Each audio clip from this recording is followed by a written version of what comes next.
Sparkle U stars masayang nakibanding sa kanilang fans sa isang sikat na pasyalan sa Santa Rosa City, Laguna.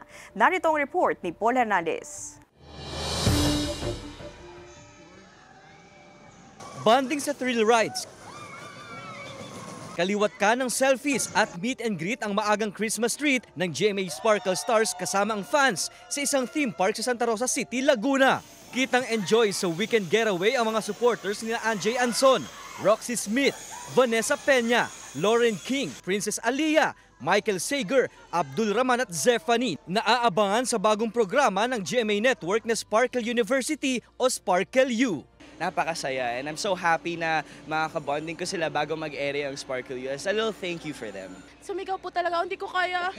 Todo bigay. Once in a lifetime experience po.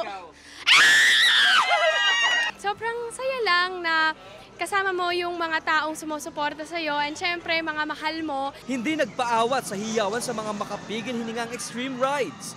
Pandemic pa, di ba? Gustong-gusto na namin mangyari to. And wala, sobrang happy namin. I'm super thankful and super excited na makasama pa sila ng mas matagal and sana maulit to. Yeah. Masayang Sparkle U stars na naibahagi raw nila ang naitatagong kulit sa mga fans. Dapat daw abangan ang Sparkle U dahil tiyak na makaka-relate ang Gen Z sa pagtalakay sa ilang pinagdaraanan ng mga estudyante. Friendship sa school. Kasi nag-enjoy lang din naman ako sa mga taong nagsusupport din sa akin. Lubos ang pasasalamat ng Sparkle artist. Ramdam daw nila ang taus-pusong pasasalamat sa kanila ng mga taga-suporta.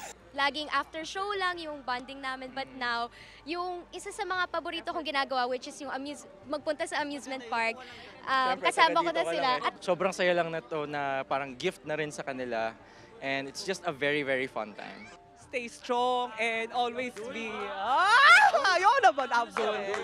Mas naging memorable pa ang gabi sa sparkling performances nila. Abangan ang newest GMA program na Sparkle U na magsisimulang magpakinang ng inyong mga gabi sa October 1. Kasama si Buhay Adante Jr., Paul Hernandez, Balitang Southern Tagalog.